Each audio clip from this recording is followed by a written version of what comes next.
Hello, I'm Samantha Desautel, and this is my Activity 3, Fraud in a Small Town in Illinois.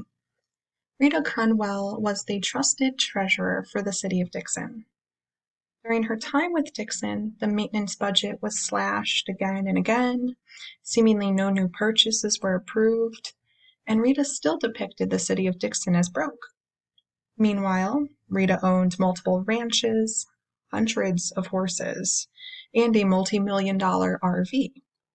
People assumed that she made money in the horse business, and Dixon's audits came back as fine, so there was no reason for folks to suspect any wrongdoing.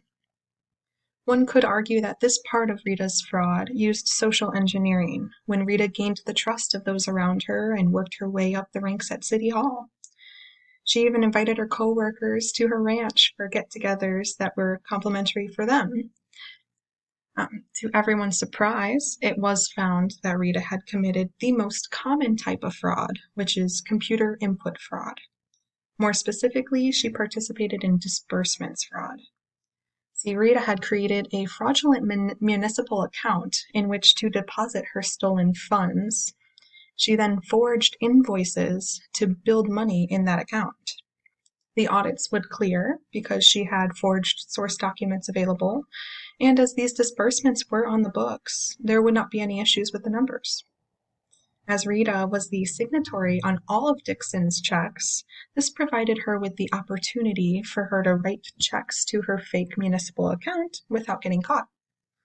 Opportunity is one of the features of the fraud triangle that does make it more likely that someone will commit fraudulent acts.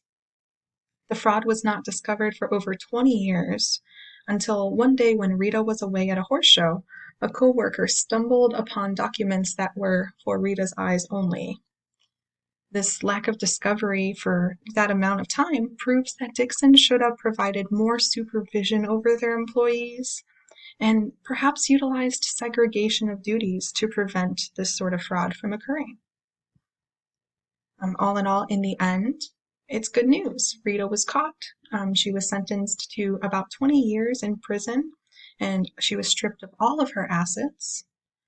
After all was said and done, she turned over, I think, $40 million to the city of Dixon, and her assets being auctioned off offered them an additional $10 million. So they received about $50 million of the $53,740,394 that Rita had stolen from them during her tenure there.